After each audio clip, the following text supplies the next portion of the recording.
Hey, I'm on day 2 of Dean Graciosi's challenge. And, the second day of anything that you're doing, you feel okay. You don't feel stressed at all. Today's challenge is to not watch the news, not watch the negativity that the news is about. There was a time when the negative stuff you hear on the news would be the first 5 minutes. And then the rest of it is human interest, a cat in a tree, people being helped in some program, something like that was the majority of the news. That's completely flipped upside down. The human interest, when we hear human interest now today, it's like, let me turn the fucking channel to get some more news. Because the news today is so negatively invigorating. I mean, we are all in disbelief of our politics. We're all in disbelief of the shutdown that we are in right now, this day in our country. We are all in disbelief, and we are just mesmerized at the news, the titillating facts that come up. It is, and all of this shit is negative. It is amazing how we have gone from Barack Obama, a sense of peace, calm, and surety, to Donald Trump, the complete opposite of peace, the complete opposite of assurity. It's amazing how we've done that in this short period of time as a country. Moving forward, doing great things, being a part of the world, leaving our footprint. And for some reason or another, we've backpedaled. We're backtracking because the individual that's in the White House now definitely is not about progressing America, progressing our cause in the world. It's something that's just, it boggles the mind. It just completely boggles the mind how we can get so caught up into this kind of negativity, and it's running our lives. Believe it or not, this will not last. We're praying that it won't. And we're doing action to make sure it doesn't. And we can move to a more calmer, a more peaceful time. That's what I'm hoping for, that's what I'm praying for, and that's what I will be putting action into doing. Every time. Every time. It's my time. Every time you have to put action into fighting the negative rhetoric. That's just something that was on my mind, the negativity, it rubs off, and everybody you touch, you put some negative shit on them. And then they turn around and put some negative shit on somebody else. And, it's almost like that Denzel Washington movie when he was chasing that ghost. John Goodman was in this movie, and this ghost, or this evil spirit, Ezekiel, this spirit would go from person to person by touch. And it was an interesting movie. If you guys are Denzel Washington fans, you should know the movie. But that's how our bullshit is today. Not so much as the tactile touching, but in the conversation and what's in the air. Close your ears to the negativity. When you hear it, speak out. Say, no, I'm not going to be doing this bullshit. Keep it positive.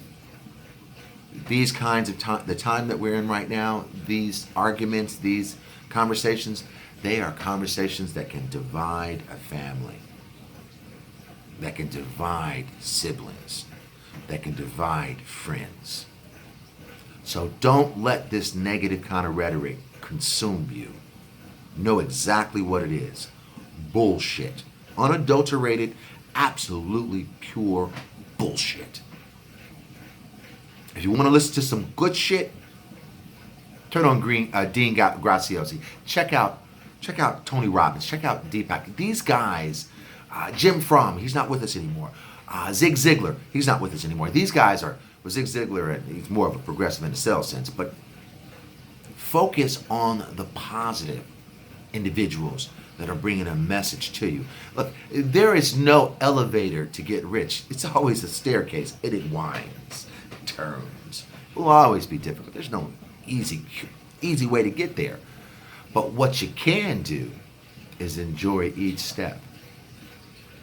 That's what you can do. Each step getting to where you're going. Enjoy it. Embrace it. Find something about it that will be part of your story. Because when you get to where you're trying to get to, you don't want to get there empty. You don't want to get there with all the beautiful stories that really happens on that trip if you let it happen. Being in business, being an actor, all of that comprises a climb. All of that will be encompassed by naysayers, negativity, and bullshit. You have to rise above that. And if there are people around you, family members or what have you, please, you guys, kick in, support that individual that's trying to rise above their circumstances. Because it's not easy. It is just not easy. Everybody kind of looks for their why, for why they do things. I'm no different.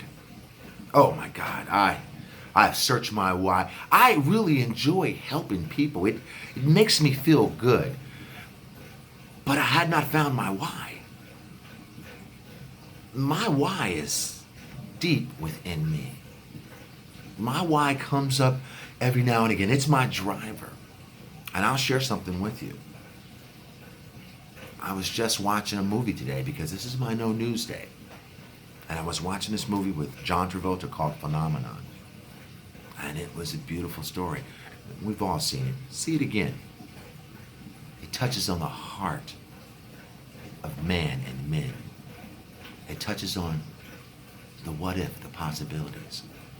And then it brings everybody together. Black, white, Hispanic, Jew, Gentile. It didn't matter. They brought them all together in celebration of that energy that John Travolta's character had portrayed. But it touched my why. I lost my son when he was 16 years old, 2001, December. And I was devastated from that. And when I'm watching this movie Phenomenon, it opened that box. You know, it's a hard thing. And it brought back such a feeling for me that it brought tears to my eyes. And it reminds me what my why is about. I felt like I couldn't do enough to save my child. I felt like I just was an utter abject failure. It has taken years, and I am still in the process of forgiving myself. Now, I don't even know what for, but I guess it's just forgiving myself for every what if I could have had there, or anything that I could have done to make life easier or to make life longer. I felt just like I completely let my son down. That broke my heart. And I'm here to tell you,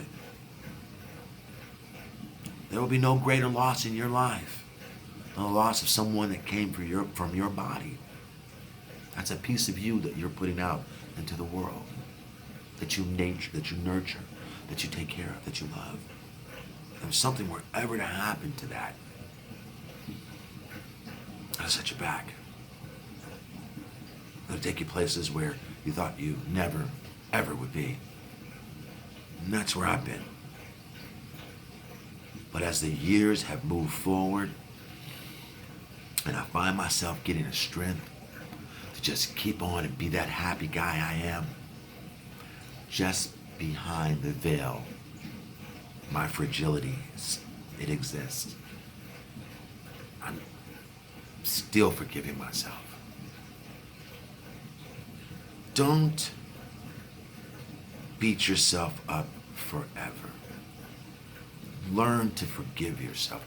You can never move forward until you forgive yourself. You can never forgive others until you forgive yourself. That's the truth. I put myself out there If you have issues, if you have a question, reach out to me. Send me a message. Call me. I don't have 10,000 followers or 10,000 fans or 5,000. I can talk to anyone.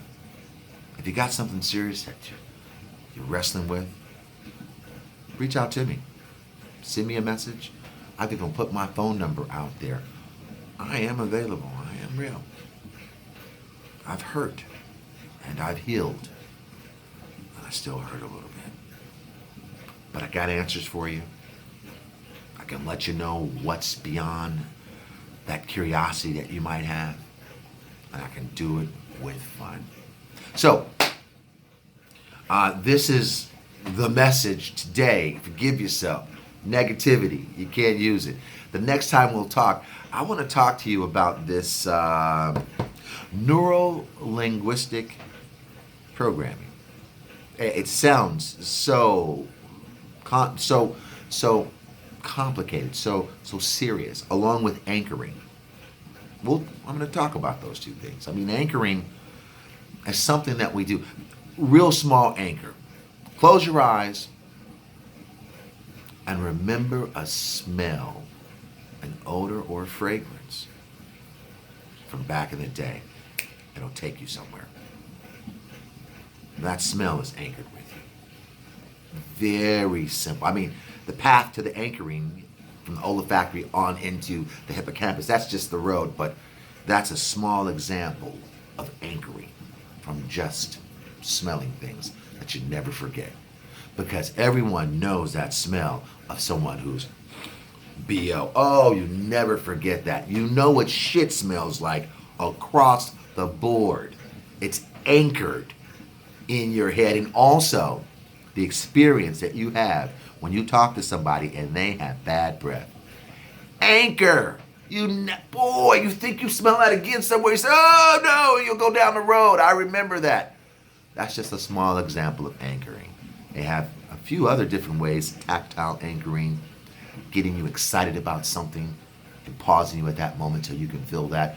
There are many ways, but just so everyone who is hearing this, that's a small example of anchoring.